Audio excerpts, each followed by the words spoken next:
জয়গুরু। আমাদের পূজার্চনা চ্যানেলে আজকে বিষোৎসর্গ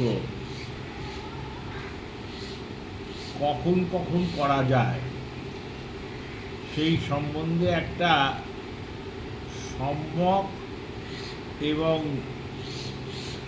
সংক্ষিপ্ত বলা চলে ধারণা প্রদান করা হচ্ছে। অহর্নিকাদশে প্রাপ্তে যস্য চোৎসৃজ্যতে বুধ। অহর্নিকাদশে প্রাপ্তে যস্য চোৎসৃজ্যতে বৃষ। প্রেতলোকাদ বিমুক্তস্য স্বর্গলোকং সমুষ্ণতি। আবার শ্লোকটা শুনুন। অহর্নিকাদশে প্রাপ্তে যস্য চোৎসৃজ্যতে বৃষ। প্রেতলোকদ্বিমুচ্যতে। অহর্নিকাদশে প্রাপ্তে যস্য চোৎসৃজ্যতে বৃষ। প্রেতলোকদ্বিমুক্তস্য স্বর্গলোকং সমুষ্ণতি। এই মৈথিলীয় স্মৃতি, এই মিথিলার স্মৃতিতে বলা হয়েছে যে 10 দিবস গত হলে একাদশ দিনে যে ব্যক্তি প্রেতের উদ্দেশ্যে বিষোৎসর্গ করেন তার পরিণতিস্বরূপ প্রেতের সত্তর স্বর্গবাস বা স্বর্গলাভ সংগঠিত হয়ে থাকে। যদিও রঘুনন্দন তিনি এই মৈথিলীয় বচনের কেবল এই অংশটাই ধরেছেন, কারণ এর আগে মৈথিলীয় স্মৃতিতে আরও অনেক কথা বলা হয়েছে যেগুলোকে উনি পরিত্যাগ করেছেন।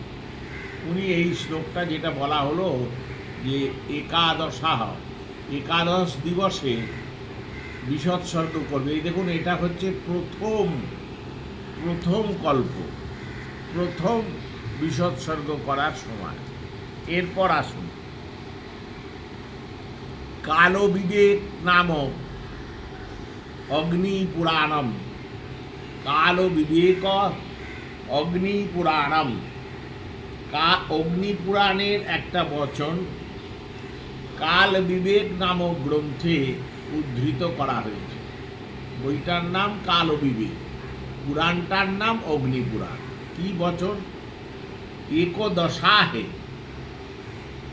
একাদশাহে প্রেতস্য যস্য চোৎসৃজ্যতে বৃষ।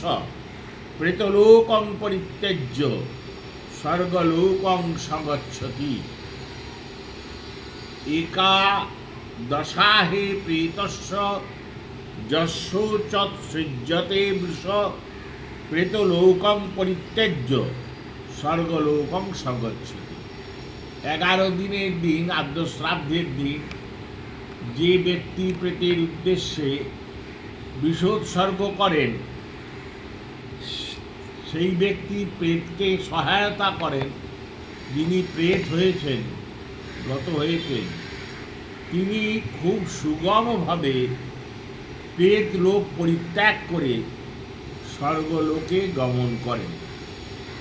প্রথম। এরপর শুনুন আদ্য শ্রাদ্ধে ত্রিপক্ষে বা ষষ্ঠে মাসি চবৎসরে বিষোৎসর্গশ্চ কর্তব্য যাবন্ন স্যাৎ সপিণ্ডতা। সপিণ্ডীকরণাদূর্ধ্বং কালন্যা শাস্ত্রচোদিত।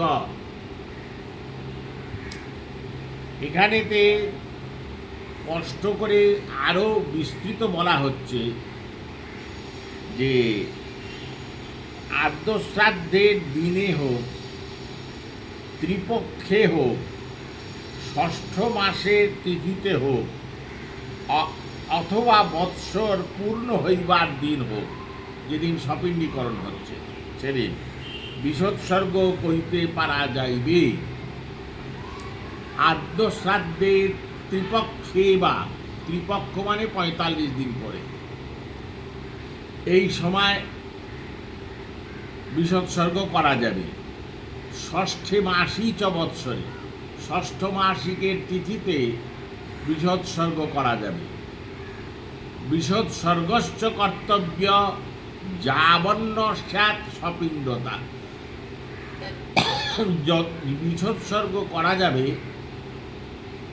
এই যে পংক্তিটা বলল শ্লোকটা, বিষোৎসর্গশ্চ কর্তব্য যাবন্ন স্যাৎ সপিণ্ডতা, যতক্ষণ না সপিণ্ডীকরণ কার্য হবে ততক্ষণ মৃত তিথিতেই বিষোৎসর্গ করা যাবে। সব মৃত তিথিতে, ওগুলো বিশেষভাবে বলা হয়েছে। আদ্য শ্রাদ্ধে ত্রিপক্ষে বা ষষ্ঠে মাসি চ বৎসরে বিষোৎসর্গশ্চ কর্তব্য যাবন্ন স্যাৎ সপিণ্ডতা সপিণ্ডীকরণাদুর্ধং কালন্য শাস্ত্রচোদিত। সপিণ্ডীকরণ হয়ে গেলে বিষোৎসর্গ আর করা যাবে না। যেরূপ স্থলে সপিণ্ডীকরণের পর শাস্ত্রে যে বিষোৎসর্গের বিধান করা হয়েছে, সেই সময় ভিন্ন আর বিষোৎসর্গ করতে পারা যায় না। সপিণ্ডীকরণ অবধি এই বচন অনুসারে মন দিয়ে শুনবেন কথাগুলো। এই বিষোৎসর্গ শ্রাদ্ধ এত ক্রিটিক্যাল, এত জটিল এই বিষোৎসর্গ ক্রিয়া। এটা শ্রাদ্ধ নয়, বিষোৎসর্গ ক্রিয়া। এটা দানও নয়, উৎসর্গ। দানের সঙ্গে উৎসর্গের সঙ্গে বিরাট পার্থক্য আছে। যেমন ষোড়শ দান, দানম একম ষোড়শকম প্রেতমোদ্দিশ্য দিয়তে, অন্ন জল দান, হ্যাঁ, ভোজ্য দান, কিন্তু বৃষ উৎসর্গ। বিলক্ষণ শয্যা সঙ্গে পূজ্য দ্বিজ দাম্পত্যই নানা ভরণভূষণই বিষোৎসর্গশ্চ কর্তব্যা দিয়া চ কপিলা শুভা। এখানে যে বলা হয়েছে এগুলো সব উৎসর্গ। উৎসর্গের সঙ্গে দানের সঙ্গে বিরাট ব্যাপার আছে। আমরা এর পরের দিনই, এই 10 দিনের ভেতর আপনাদের নিবেদনের জন্য জ্ঞাতার্থে দয়া করে গ্রহণ করবেন। দেখুন, পৌরোহিত্য কর্ম মিথ্যাচার করে, শাস্ত্র জ্ঞান না থেকে, তত্ত্বজ্ঞান না থেকে, ঘুরে ঘুরে দেশে দেশে দেশান্তরে জেলায় জেলায় আপনি কার্য করে বেড়াচ্ছেন, পয়সা নিয়ে আসছেন। বেশি দিন নয়, এ পাপ আমাদের জীবদ্দশাতেই ভোগ করে যেতে হবে, আর নয় প্রারব্ধ হয়ে পরজন্মের জন্য অপেক্ষা করবে। আর তাই জন্যে একটু জানার চেষ্টা করুন। আমরা সব বলে দেবো। এখানে একটা কথা বারবার বলছি, বিষোৎসর্গ, বিষোৎসর্গটা উৎসর্গ, এটা দান নয়। সপিণ্ডীকরণাদুর্ধং কালস্য শাস্ত্র চোদিত। সপিণ্ডীকরণের পরেও বিষোৎসর্গ করা যায়, যায় না যে তা নয়। তার জন্যে শাস্ত্রে কতগুলো বিশেষ তিথি বা প্রকরণ বলে দিয়েছে। আমরা আগামীকালের ভিডিওতে সপিণ্ডীকরণের পর কখন বিষোৎসর্গ করা যাবে সেটা আমরা বলবো আপনাদের। কিন্তু আজকে এই শ্লোকের ভেতরই, এই আদ্য শ্রাদ্ধে ত্রিপক্ষে বা ষষ্ঠে মাসি চ বৎসরে, ত্রিপক্ষ অর্থাৎ 45 দিন পরে যে বিষোৎসর্গ করার কথা বলা হয়েছে, সেখানে আবার শাস্ত্রকাররা জুড়ে দিয়েছেন আর একটা কথা, যদি ত্রিপক্ষের মধ্যে অপকর্ষ সপিণ্ডন করে ফেলা হয় তাহলে আর ত্রিপক্ষাদিতে বিষোৎসর্গ করা যাইতে পারিবে না।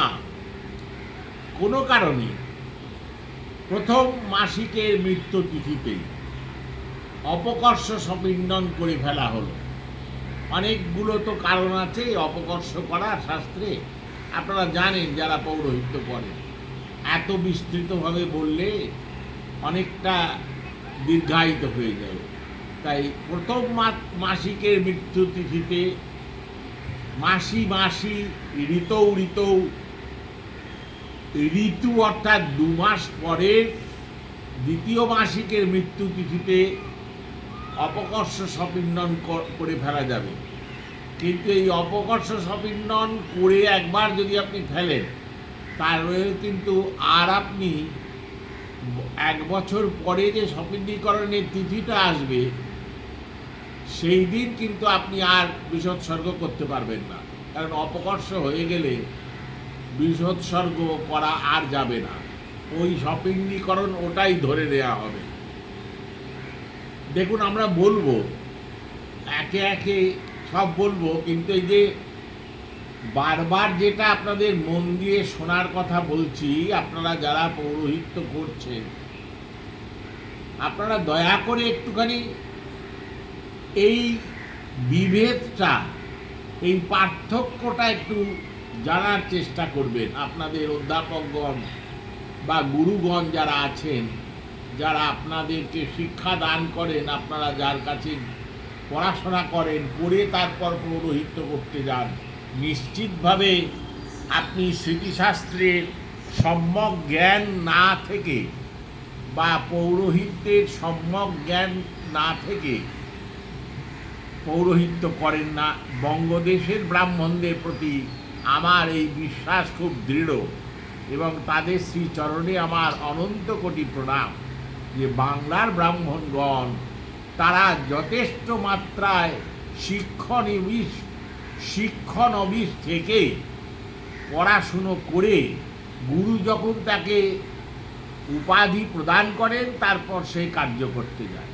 একটু জানার চেষ্টা করবেন বিষোৎসর্গ উৎসর্গ কেন আর ষোড়শ দান কেন।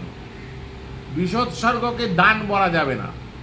কেন দান বলা যাবে না বিষোৎসর্গকে? আর বিষোৎসর্গের একটা কথা মন দিয়ে শুনুন, বিষোৎসর্গকে দান বলা যাবে না, এটা উৎসর্গ কেন বলল শাস্ত্র? উৎসর্গ আর দান প্রায় তো একই রকমের না। উৎসর্গ কথার পেছনে দার্শনিক ব্যঞ্জনা আছে। আর আলমবাজার শ্রী রাধা গোবিন্দ মন্দিরে আমাদের সঙ্গে যদি দয়া করে আসেন, আমরা তো সাক্ষাৎ বুঝিয়ে দেওয়ার চেষ্টা করবই, তাছাড়া ভিডিওর মাধ্যমে উপযাচক হয়ে আপনাদের জ্ঞাতার্থে বলার চেষ্টা করছি। বিষোৎসর্গ উৎসর্গ, কিন্তু বিষোৎসর্গ দান নয়। বিষোৎসর্গ দান নয় বলেই ওই যে বৃষটা যাকে আপনি অর্চনা করলেন, তারপর তাকে তার দৈবত অর্থাৎ রুদ্র দেবতাকে দান করলেন, কিন্তু ব্রাহ্মণায় অহং দদানি এইরকম প্রয়োগ মন্ত্রের ভেতর নেই। সেখানে লেখা আছে, দেখবেন উৎসৃজেত বা উৎসৃজামি। কেন বলুন তো? আপনি ষোড়শ দানেতে সব দানের পর ব্রাহ্মণায় অহম দদানি, কিন্তু বিশ্বকে উৎসর্গ করার পর, অর্চনা করার পর তাকে রুদ্র নামক দেবতার দৈবত নিয়ে এলেন, কিন্তু তাকে যথাসম্ভব গোত্র নামনে ব্রাহ্মণায় অহম দদানি এইরকম বাক্যের ব্যবহার, বাক্যানুরচনা কার্যা বিধি বাক্যানুসারত, বিধি যা বলেছে সেই রকমভাবে বাক্য রচনা করতে হবে। এই বাক্যের ভেতর কিন্তু পড়ে না। কেন পড়ল না? এখানে উৎসৃজে বা উৎসৃজের বিধিহীন ঔচিতার্থে এসেছে। কেন এলো? এটা ব্যাপকভাবে আলোচনার প্রয়োজন আছে, আমরা আসব। আর আজকে যতক্ষণ বললাম শারীরিক প্রতিকূলতা এবং অন্যান্য বিষয়ের জন্যে সময়েরও অনেক বড় দীর্ঘায়িত হয়ে যাচ্ছে ভিডিও। এই যে বিষোৎসর্গ কোন মাসে কোন সময় করা যাবে, এটার একটা সংক্ষিপ্ত রূপ দিলাম। আবার আমরা আগামীকাল এই বিষোৎসর্গ উৎসর্গ কেন বিসৎসর্গ দান নয় কেন, বিসৎসর্গের যে বৎসতরী, যে বাছুরটা বিশেষ সঙ্গে দেয়া হয়, সে বাছুরটা ব্রাহ্মণগণ বাড়ি নিয়ে চলে যান। এই দানটা ব্রাহ্মণগণ গ্রহণ করতে পারেন কি না, শাস্ত্রে তাদের এই নির্দেশ দিয়েছে কিনা আদৌ। তারপর বৃষকে ছেড়ে দেয়া হয়, তাকে দাগিয়ে ছেড়ে দেয়া হয় এবং সেই সময় প্রার্থনা করা হয়। খুব সুন্দর প্রার্থনা আছে, আপনারা প্রায়শই করেন। কিন্তু সেই বিষের সঙ্গে, ষাঁড়ের সঙ্গে বাছুরটাকেও ছেড়ে দেওয়ার কথা বলা হয়েছে। বাছুরকেও একই সঙ্গে সংযুক্ত করে কয়েক পা চালনা করার কথা বলা হয়েছে। সেখানে শাস্ত্র বাছুর সংযুক্ত, গোবৎস সংযুক্ত বা রহিত অবস্থায় বিশ্বকে ছেড়ে দেওয়ার কথা বলেনি। এগুলোর ওপর আমরা আগামীকাল আলোকপাত করব। জয় গুরু, জয় শ্রী সীতারাম।